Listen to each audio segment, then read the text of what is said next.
There's two aspects of job search. One is getting the job interview, and then second is cracking that job interview. First part we've already covered for Kshitij's podcast. You can go and check it out. Link is in the description. This part of the podcast we're going to cover how did he prepare for the interview, what was the interview process, and how did he crack the interview, and especially for software engineer, how did that all happen? What is the salary range and all of that? Hope you find this valuable. If you do, let me know in the comment sections. And now I'll let you enjoy the episode. And then projects, as I said, host them, have links. People can literally go to Amigos through my resume, right? That's instant impact. They can see that I've actually made the things I'm talking about here, right? Hmm. So I think I will definitely go through these points I have made. These are going to help you immensely. And work on your resume. I can give you 1000 more things to do, 1000 more advice, but in the end, get down, fix it. I use Overleaf. It lets me, keep track of different versions of my resume whenever. So last one I did was 2nd January. I've made another revision after this, but that's with me now. So helps you keep different versions, keep updating them. Gives you a lot of flexibility with formatting. Whatever suits you, just work on your resume. It's People don't know you, they haven't seen you. No one would know that I exist, and no one would go to my website if they don't come across my Hmm. resume, if I don't get shortlisted through the ATS. If no one ever sees it, no matter how good I am, it's not gonna Hmm. be Okay. That was like a masterclass on building profile, resume, LinkedIn, and all of that. We'll share all the resources we've shared so far. I hope that's okay with you, Shirtej, because I'm not asking, and I've sure. already said, Wallen told you. Yes, I think this was amazing. You did this part of it in India. You came back. You came to United States. You started doing this.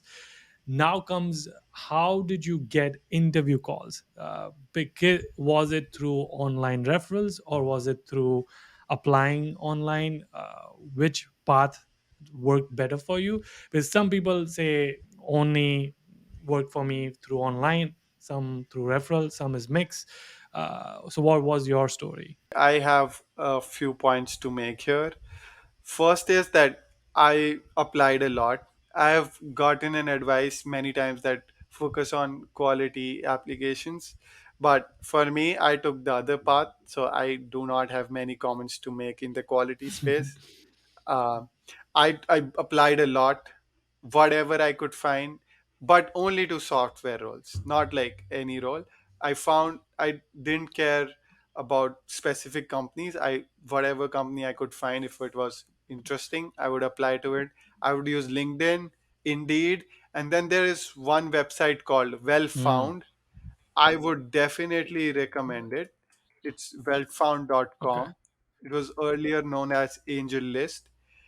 The only drawback with that website is that it has mid-scale companies. It doesn't have the big fang companies. So sometimes not all of them offer H1B Hmm. sponsorship and things like that. But I think for internships you'll be good. Definitely check that website out. I've had very good experience with that website in India and somewhat also in US. So definitely, even they don't pay me or anything, but Yeah. since I have a happy Yeah. customer, I have to mention Nice. them. Yeah. Secondly, I applied a lot. I think there is no other way to say it. Just apply a lot. If you don't apply, you won't get noticed. So there is a lot. Once you click that apply button, there are 1000 factors that can go right and then that can go wrong in your favor or not in your favor. So whatever is in our control, I'm a big believer of your circle of influence and circle of control Mm. and circle of concern. So, and I got this from the book, I think, 7 Habits of Highly Effective Okay. People. I think Yeah, it's I in that remember. book. Yeah. Yeah. Yeah. So once that clicking of that button, clicking of filling that application is in your Yeah. control. So The do whatever outcome you is can. not focus on the in going, like what you can control, like your actions, not the what will happen after that. Yeah, Exactly. And I think it's everywhere in religions. This teaching is right. everywhere. If you look around, it's in the fabric of human species. So what I what I'm trying to say is that Mhm. apply, because that's in your Mhm. control, right? Do Yeah. that as much as you can. And then I think I had a good resume. I had good online presence. I had good projects to talk about. So all these, and once I fixed up my resume, I made it smarter to bypass the ATS. That's when I started getting the calls. And And what was the I think timeline that you started applying? Was it August, September? What's the typical timeline? Because when I say so. to I people that a lot of time people will reach out to me in December, January after their first semester that, hey, I'm looking for internships. Like, you're already too late. But I want to hear from you. When did you start applying? I 100% agree with you. I started applying probably in Yeah, September. yeah, Just right after I came in for 14th August. Spent a few weeks arranging things. yeah, The first yeah. few weeks, the at the tough ones, I spent that, and then I started applying. And um sorry to cut you off, but I wanted to just emphasize, think about that. He landed 14th August, started applying in September. You really have 1 month, and in that 1 month you're trying to like reorient yourself to new country, to new culture, classes, friends, roommates, figuring out your food, cooking, light bills, and all of that. And you're also trying to figure out, like, you have to apply to this internship, you have to also trying to figure out the classes and hands-on assignments you have to do, and you have to also find an on-campus job. There's a lot going on. So that's why I say this, that you need to start before you come to United States. So if you come and start, you're already very late. So I just wanted to emphasize that to people so that they understand the importance of being 100%, prepared. Yeah, 100%, 100%. I 100% yeah. agree with that. So you started applying in September, and obviously then how did you, because I know you are like focusing on quantity application, like you just applied. How did you deal with rejections? Because you probably woke up with like auto rejection emails. How did you deal with those? Did that discourage you? Did that motivate you? Like, how did you think about it? Honestly, I'll tell you the secret here, which I feel is my secret, that I have no option B. I have no plan Hmm. B. This is it for me. I have taken a loan. I've come here. I pay whatever 1.5 lakh a month to just stay here. That's the expense, and I have no plan B. I have to Yeah. do it. So if I got a rejection, I know it's temporary, because I'm not meant to just stay here and have a defeat, let defeat walk over me. That's not an option for me. So I did not care about, I don't care who rejects me. If I get hundreds more, I'll keep going. I have no other Hmm. option.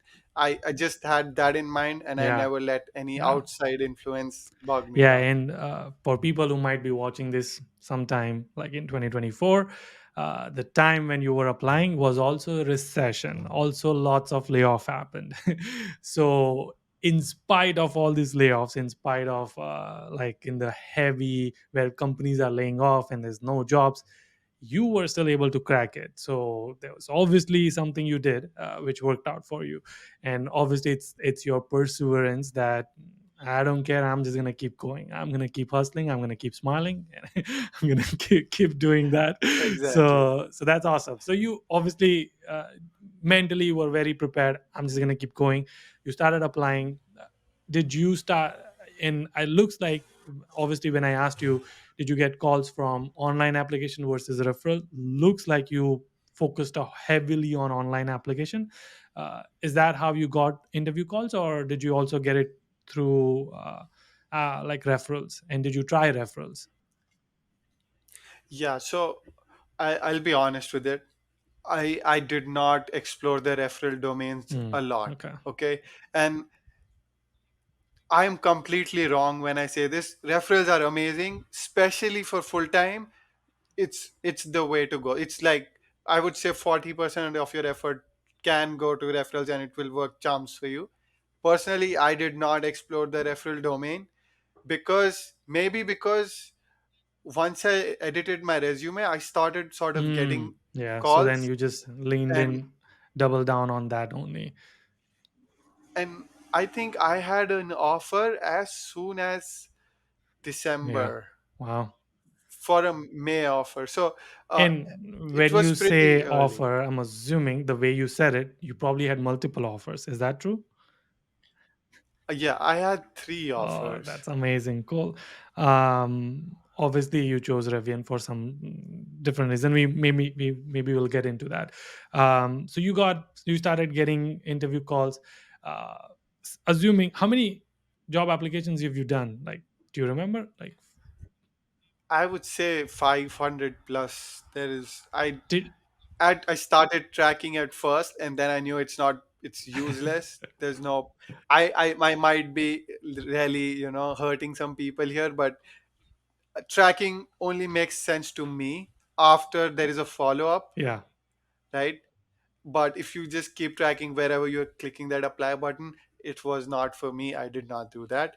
And one another point, sorry, I need to continue here, my bad, but what I want to say is I did not do referrals for one particular reason, because it did not feel natural to me to straight up go and text people that I need a referral. I have heard you say that build a connection first, have some yeah, network, have some sort of, you know, back and forth, and then maybe if you're in good terms with that person, you can definitely ask for referral. So just straight up, spamming felt not the right thing for me. And this is because I think this comes from the book, How to Win Friends and Influence People. I've mm, read that, and it says that always do someone a favor before you ask yeah, one. And I live by that. mm, I am a big believer of, you if you want to get ahead, you will not get ahead by pushing people down, because you're still mm, there, mm, right? So I whatever I see, I help people, and then I have a good connection with them because I help them, and that's the only way I feel mm, comfortable about mm, helping, get asking for yeah, some help. So even during like full time, when I start searching for full time, I am going to create connections, create a network, talk with people, have coffee with them, and then if there is a chance for referral, I'll yeah. definitely ask them. Yeah, 100%. And I agree with that philosophy. The only thing I would say is hiring managers actually have very hard time hiring people. This might be surprising. Like my company was looking for a data analyst, and it took 6 months for them to get one. We're looking for like now product managers and program managers. So imagine if I posted that on LinkedIn, you reached out to me saying like, here's my profile, I would be interested. You did a favor to me because I'm like impressed by your profile, and I'm like, I want to talk to this person, recruiter, schedule a call with this. So yeah, it's maybe you think that it's I'm like there's no value I'm providing. Actually, you did a lot more than I would want to. Like I have to go through 100 plus resume to reject people and finalize one of them or five of them for interview. And if someone actually reached out to me on LinkedIn, maybe that is a smarter thing to do, and it is going to decrease like my time to go over like 1,000 plus resumes. So evaluate your situation. There's a two different strategy, like reaching out to your friends and connections and then asking them, versus reaching out to hiring managers, which is again different strategy. So all of those work, and some cases, like I said, some people focus heavily on online application, which is fine too. Some people focus heavily on LinkedIn and hiring manager. So all of that is good. Just keep a balance. Like don't like they say, don't put all your eggs in one basket. So try whatever works, go double down on it. For your case, you started applying September, you started seeing some results, like I'm just gonna keep going. Hmm. So that's awesome. I 100% agree with you in that. That's why I started saying that I'm completely in the wrong here. Referrals are very powerful, and I have learned this now. So Yeah. in the future, I'm definitely gonna explore more on that. And Yeah. And there's no wrong right, like there's no wrong right approach, because it's It's just whatever is gonna work. Like you said, there's 1,000 plus factors, can work in Yeah, your favor, cannot work in favor. So it's just another thing you're throwing. So it's not like you're like wrong or I'm right, or it's like we both are right in our own ways. sure. Yeah, cool. So you started getting interview calls. Now comes the interview preparation and cracking those interviews. How did you prepare for it, and like what preparation work have you done? And then we can go into like the interview process part of it. Okay, so in my mind, the whole interview process requires two skills. One is the actual skill that the job requires. For me, it is software and data structure skills. And the other thing is interviewing skills, how you come out as a person, how do you showcase your professional fit, how do you how do you vibe with the interviewer. That's how I want to put it. So Hmm. talking about the first half, which is the data structures and software skills, projects are the best way to show your software skills. And then the actual raw data structure skills, I followed a very simple approach. Talking about the first half of the two skills, the first thing is data structures and software skills. So software skills, my project speaks a lot about those, so I'm good there. But the second thing I wanted to focus was on the raw data structure skills. So for data structures, followed a very simple approach. There's a list called blind 75. I followed that. There's a guy called neat code. I Hmm. think he's a super good guy. He sort of solves all the problems on lead code in his videos, and he's very good at explaining stuff. And he has made this 75 questions list. Most like these are the basic questions which everyone asks and you must know. And the biggest point I have with data structures is that there you need a perspective change. For Hmm. the longest time, I thought that a good coder is whenever he sees a problem, he's able to smash his keyboard and type out the solution without even blinking his eye. And what I realized is that is not the right image of a good programmer. Hmm. What Hmm. even the best of people, when they see a hard or a medium or a hard question, they will not be able to solve it at the first go. It takes time. Unless Hmm. you're like cracked or you've been doing this for 20 years, then you might. But even very, very good people, and I've seen Neat Code, the guy on the YouTube channel, say this a bunch of times that even he works at Google and he even cannot, if picks this question up on the go, he cannot solve it on the fly. He might need Hmm. some time, might need to refresh his topics and things like that. So the Hmm. whole perspective is that you need to keep going through this again and again. Sort of there is a aspect of memorizing not the code but the solution. Like you would sometimes have to memorize how you invert a binary tree, or Hmm. the basic things. When you go over them again and again, they sort of mix in with your bloodstream, and you need to know them on your fingertips, sort of Yeah. all the Hmm. famous questions, so that you're confident when the interview comes in. You're confident because you already know what he can ask and might ask, right? Hmm. So Hmm. I this big perspective change when I realized that nobody knows everything. Nobody can solve the hard question. So when Hmm. I can't solve it, I don't feel that bad, because Hmm. that's the honest truth, right? Yeah. Yeah. So uh, w- definitely go do these blind 75 again and again. Hmm. Monthly revision, weekly Hmm. revision. And for people who are like, I'm not super good at DSA, I'm gonna be honest, but people who find these very simple, you can try out grind 75, which is like a granddad of blind 75. Yeah, Yeah. these Nice. are good starting points. And neat code is a good YouTube channel, you can definitely check that out.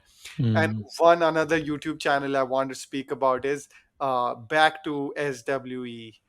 This Hmm. guy here. So he's a very intuitive speaker.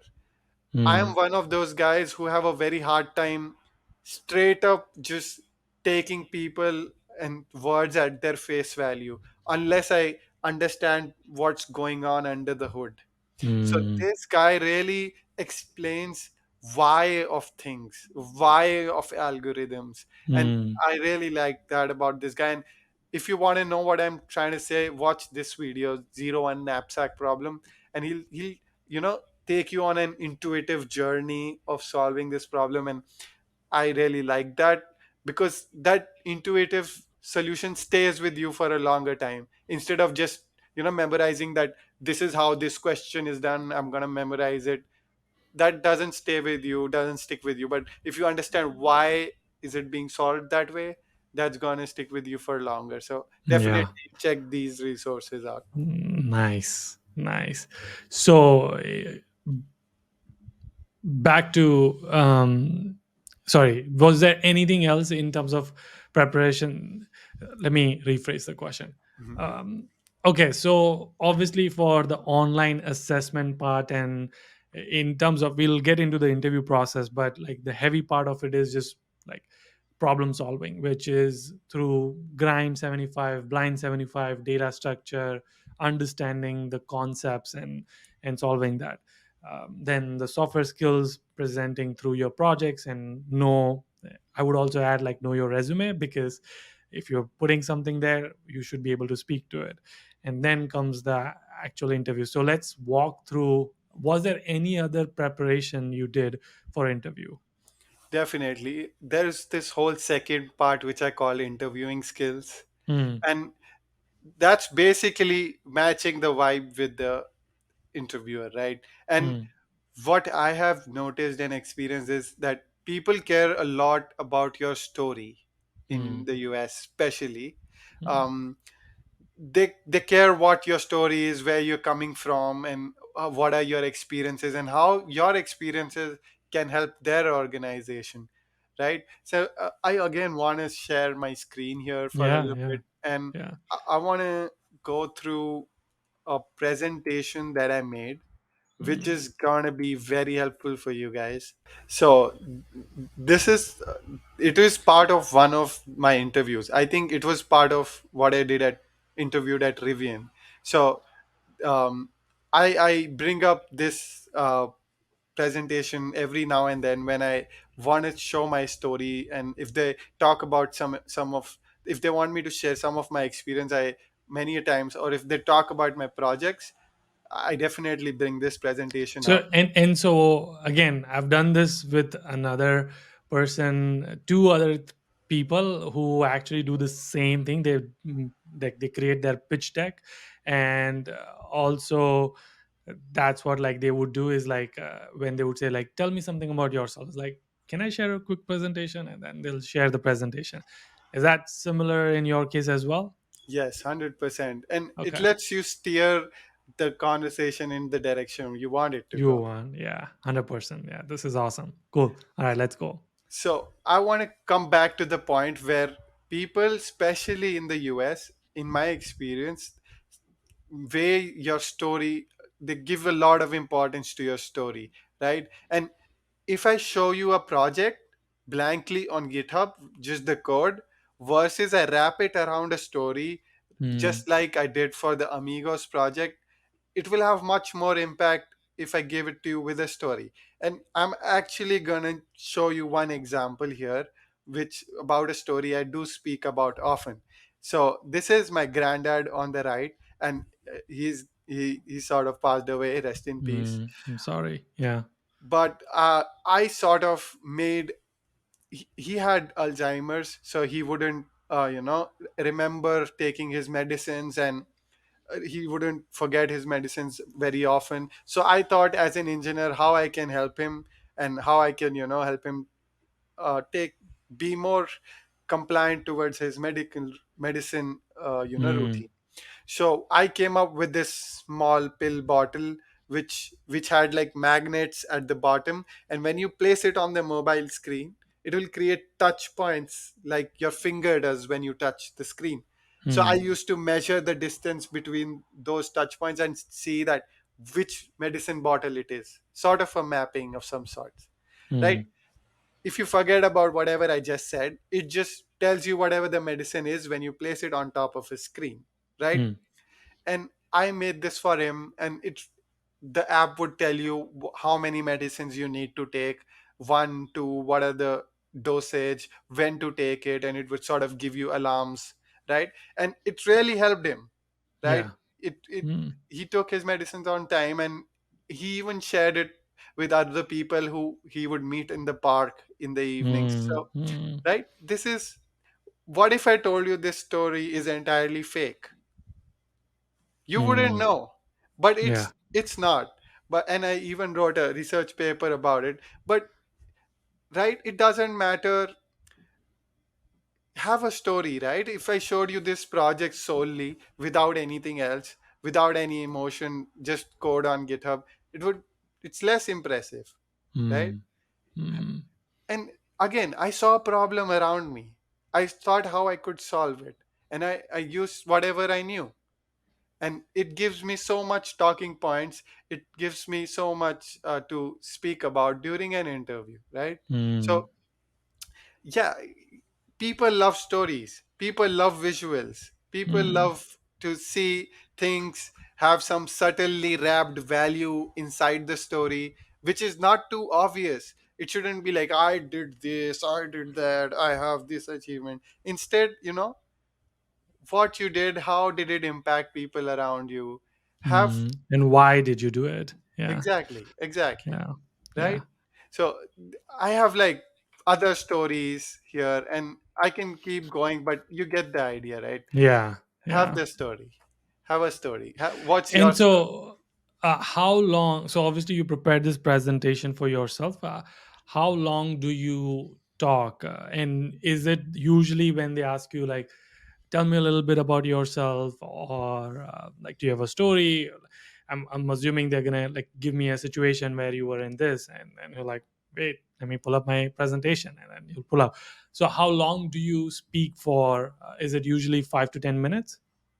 That's a great question. So first, I think I will break that question down into two parts. One being, when do I bring this up? That is when questions like, what got you started with computer science? Tell me about a problem or a challenging situation that you've dealt with. Things like that, right? So Hmm. let's say, this is actually how I got more interested in computer science, because I could see I can help people by just sitting on my desk, and I Hmm. realized that. So it's had become my trademark story, right? Wherever I Yeah. go, tell them about it. And the second thing is, how long I speak about it. I would say I gauge the interest of the interviewer. If he's more interested in having some very particular DSS skill, then he would want to speak about that, and he would Hmm. want to test me on those skills. So I would just, however it goes, vibe with it Yeah. and flow with it. Got it. Okay. Cool. Interviewing, obviously interviewing skills. So let's talk about like interview process. What is a typical internship, like software engineering interview process, from like getting applying till getting a job offer? Exactly. So I will try to be as elaborate as possible, right? So I remember that I interviewed at four places. I always started with a screening call from the HR. Hmm. That's how it started, and I think that's where, don't wait for the actual interview, the technical interview to start. Your interview starts right from that HR call or right from Yeah. the email, Yeah. right? Be mindful for it. So I have had calls with the HR which went on like 40 minutes, because I took a lot of interest in their stories, took a lot of interest in my stories, and even apart from the whole hiring process, it was just fun to talk to them, right? Hmm. Hmm. Sharing them exactly what I told you a few minutes ago, Hmm. these stories. So they like it. They then tell me whatever they have, and it becomes a joyful conversation. So yeah, there's always a screening round. And even in the screening round, I've had HRs ask me about what got you started with computer science. And then Mm. that gives me the whole gateway into my pill bottle story, right? Mm. So, and they ask me those similar HR questions. There's no technical things any there. Then I think I think those are my strongholds. I get a good chance to speak with the HR. So Mm.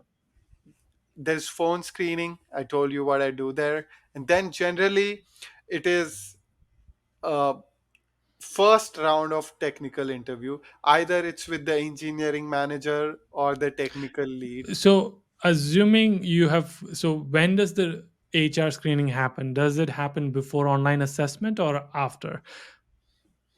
Right. So first I get an online assessment, and Mm. honestly,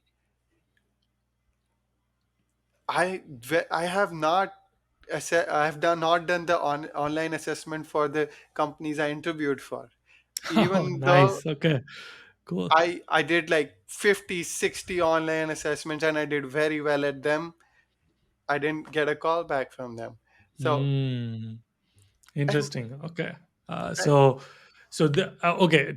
I mean, it depends from the company to company. Some has online assessment and some don't. The ones which don't will typically start with an HR screening, then it'll go to technical round. yes. Okay. And now speaking about technical rounds, I have not had a single technical round where they weren't interested in my projects, Mm. right? Mm. So many a times the whole conversation becomes about my projects because Mm. they are interested to know more, I'm interested in showing more. But the point here is that you cannot fake it. I made those projects from scratch. Every single line of code I've written it. So there are instances that they ask me cross questions which only I would know, right? Mm. Yeah. And I can explain it to them because let's say they ask me, how did you solve this challenge, or what did you do when you were trying to connect with this API? Only I Mm. would know the detail because I made it from scratch. So even if you copy projects from GitHub, at least go through it, at least go through every single line and make it on your own. As you said, like having skills on your resume, you can't fake confidence, you can't fake value, you can't fake your way into an organization, right? Right. So Right. Yeah. So okay. And in terms of process, how many technical rounds did you have? I would generally have two technical rounds. So Okay. first one would generally be with the engineering manager, and then he would talk about my projects many a times, and then they would often ask me some DSA questions, some basic questions on stack, array, linked Mm. list, all the basic stuff. So out of my experience, what I've seen is for internships, they are not very heavy on data structures, but I have seen for full-time roles they do ask a lot of DSA. But for Mm. internships, I think it's the easiest way to get into the job market, Yeah, right? yeah. It also depends. I think Google internship interview is probably more technical than like other companies. So it just depends from company to company. But yeah, overall, I would agree that it's less intensive compared to full time job. Yeah. And Yeah. if I can recall a few questions that on my top of my head, um, there would be one question I do remember is they asked me to design an API for a music player for Mm, sharing my after sharing my screen. So pseudocode, how an Express API would work, and I knew that because I have made projects, so I knew mm, how to develop an API, right? mm, And then data structure questions, as I told you, mm, arrays, a lot of array questions, mm. link stack questions, bracket matching and currency exchange, all the famous questions. Nice, nice. Okay. Two technical rounds. Does that, do you then have a hiring manager round? I think um, I think engineer manager is the same as hiring Hiring manager okay. there. And So I'm assuming the tech. Do you have like any kind of behavioral interview rounds, or is it mixed with your technical round? so I think behavioral round is every round, in my Okay. opinion, right? Yeah. You need to uh, come out as a good fit for their team. Everyone is judging you on your behavior at every moment, other than Hmm. your technical skills. And usually, when I interviewed with Nestle, they had this whole super day at the end where it was purely behavioral, where they had three more rounds with different panels. And I think it's sort of mixed in, depends on company to company. But Hmm. generally, phone screening, few technical rounds, ending with behavioral or higher ups where people at the top want to speak with you and speak about company values and want to see how your ultimate professional fit would be. Got it. Yeah, this is awesome. So now that you finished it, you obviously looks. You said you had three job offers. Um, did you negotiate?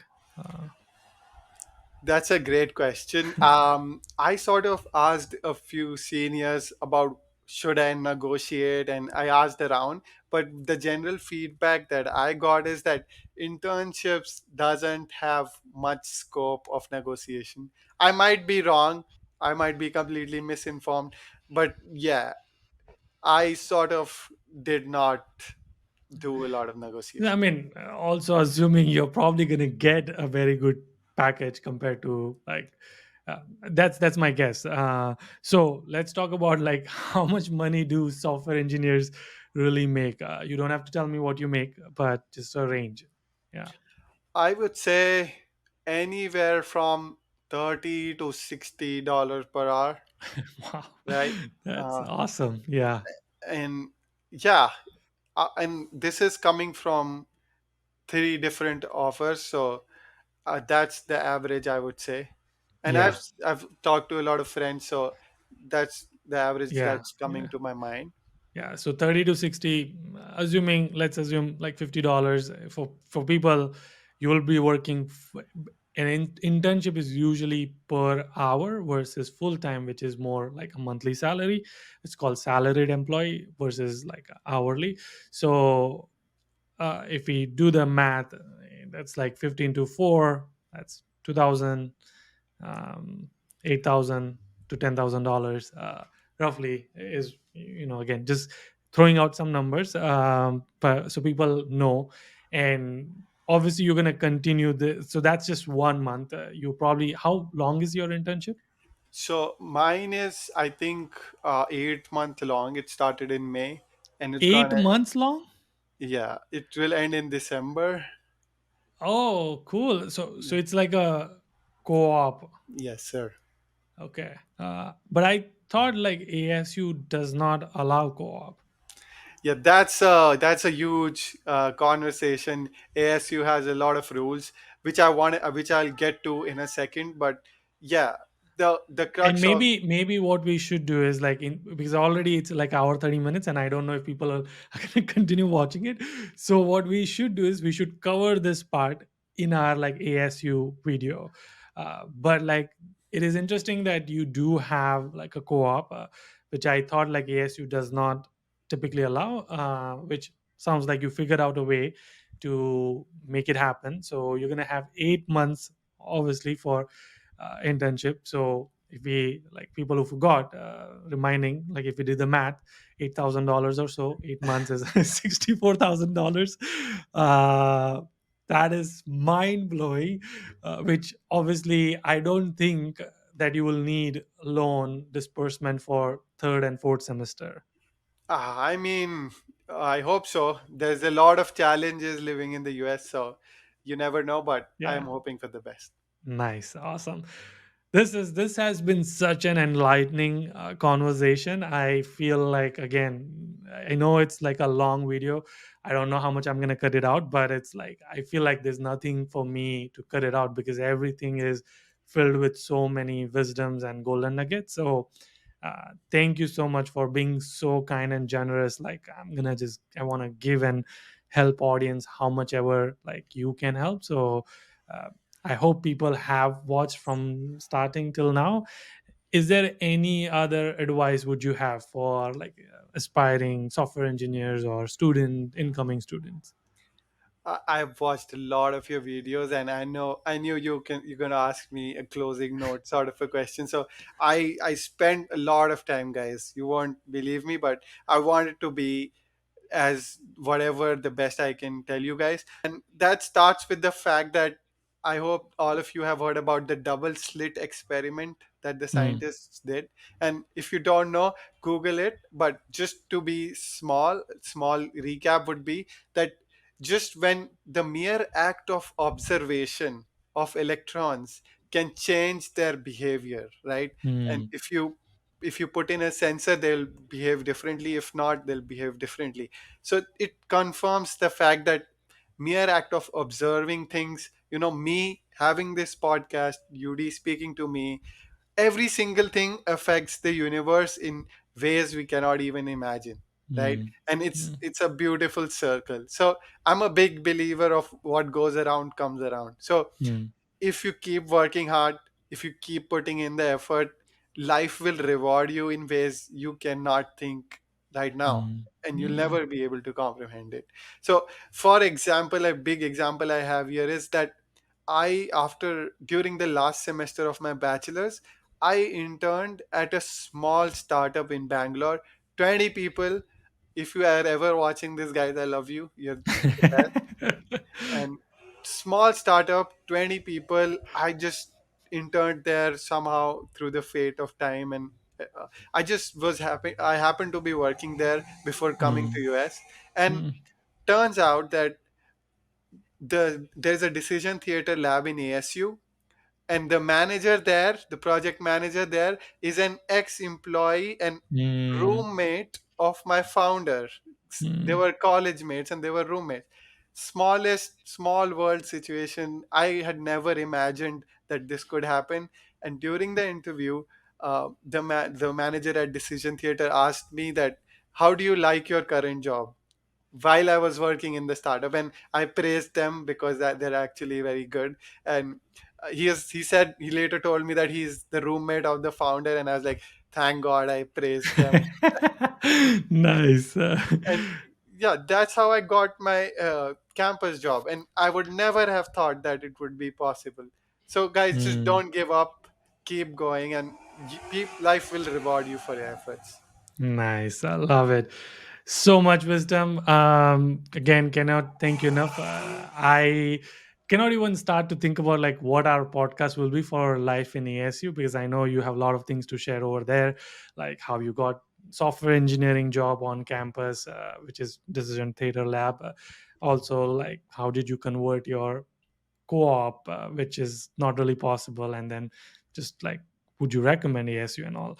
So very excited to talk about that, but for now, thank you again, and until our next one.